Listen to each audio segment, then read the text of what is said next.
Assalamualaikum warahmatullahi wabarakatuh. Perkenalkan, kami dari mahasiswa UINSU Sumatera Utara, Prodi Ekonomi Islam, Fakultas Ekonomi dan Bisnis Islam, semester 3. Kami dari kelompok 6 akan menjelaskan tentang istisna, terdiri dari saya, Muhammad Hussein Rosid. Saya Reksa Rahmayandari. Saya Baik Depila Hidayah. Saya Vanessa Sibuan. Itu perkenalan dari kami. Mari simak penjelasan dari kami. Akuntansi istisna. Istisna adalah akad jual beli antara al-mutasni atau pembeli dan asani atau penjual. Dalam akad ini, pembeli menugasi produsen untuk menyediakan al-masnu atau barang pesanan sesuai spesifikasi yang disepakati dan penjualnya dengan harga yang telah ditentukan. Pembayaran dapat dilakukan di muka, cicilan, atau ditangguhkan hingga jangka waktu tertentu. Menurut Kamus Istilah Keuangan Perbankan Syariah dari Direktorat Perbankan Syariah Bank Indonesia, istisna adalah akad jual beli dalam bentuk pesanan untuk pembuatan barang tertentu dengan ciri dan persyaratan yang telah disepakati oleh pembeli dan penjual. Istisna paralel juga merujuk pada dua akad bai al-istisna yang dilakukan oleh pihak-pihak terkait.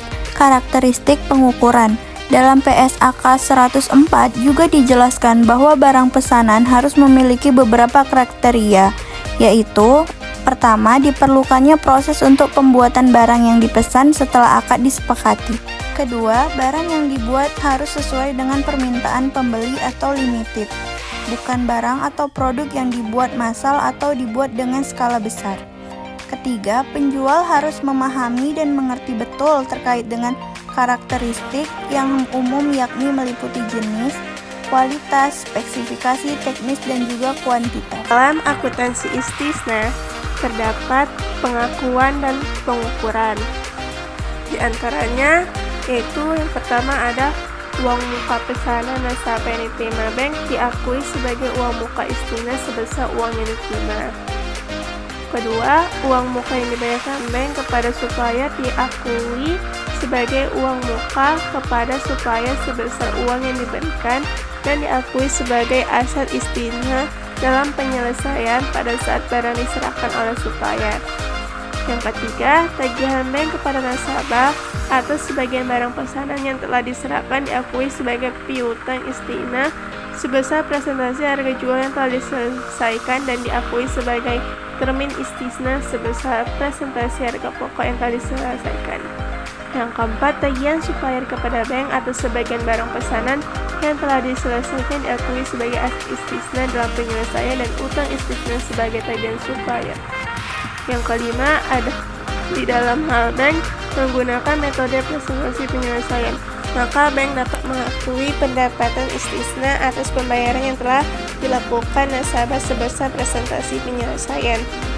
Yang keenam yaitu pada saat barang pesanan telah diserahkan kepada nasabah, bank melakukan jurnal balik atas rekening aset istisna dalam penyelesaian dan termin istisna. Yang ketujuh, utang istisna yang berasal dari transaksi istisna yang pembayarannya bersamaan dengan proses pembuatan aset istisna. Di antaranya, yang pertama harus diakui pada saat diterima tagihan dari supplier kepada bank sebesar nilai tagihan. Yang B, dihentikan pengakuannya dari laporan keuangan pada saat dilakukan pembayaran sebesar jumlah yang dibayar. 8. Uang muka istisna yang berasal dari transaksi istisna yang pembayarannya dilakukan di muka secara penuh. A. Diakui pada saat pembayaran harga barang diterima dari nasabah sebesar jumlah yang diterima. B. Dihentikan pengakuannya dari laporan keuangan pada saat dilakukan penyerahan barang kepada nasabah sebesar nilai kontrak. 9. Jika nasabah membayar uang muka kepada bank dalam proses pembuatan aset istisna, penerimaan uang muka tersebut diperlakukan sebagai pembayaran termin sebesar jumlah uang muka yang dibayarkan. 1. Uang muka istisna disajikan sebagai kewajiban lainnya.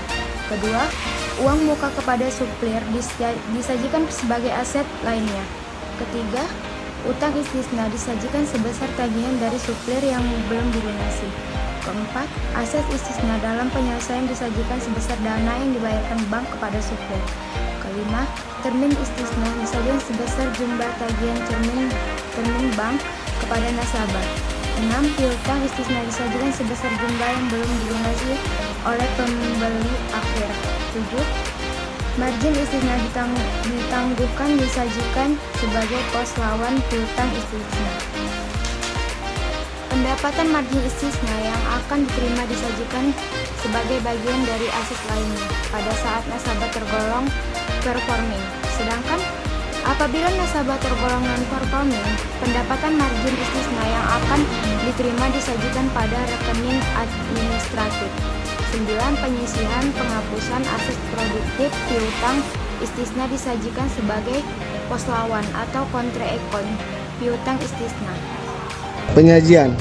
Bank memesan pakaian seragam sebanyak 10 buah dengan nilai Rp2 juta kepada tukang jahit. Termin pembayaran sebagai berikut.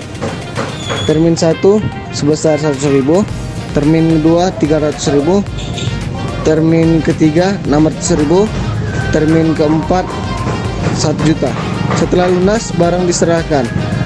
Pembukuan pembayaran termin 1. Debit terhadap piutang istisna sebesar Rp100.000, kredit terhadap kas sebesar Rp100.000.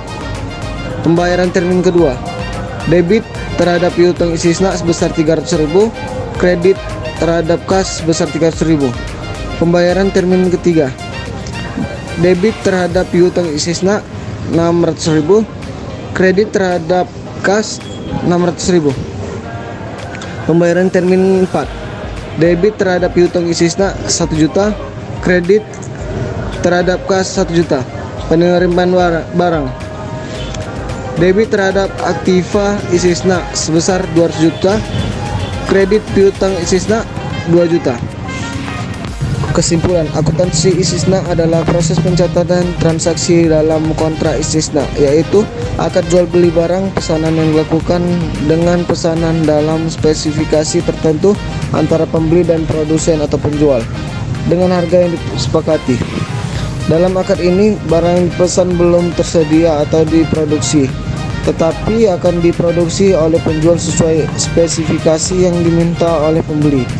Akad istisna umum yang digunakan dalam industri manufaktur, konstruksi, atau produksi barang yang dibutuhkan spesifikasi khusus. Ada beberapa aspek yang terkaitan akuntansi istisna. 1. Pengakuan pendapatan dan biaya.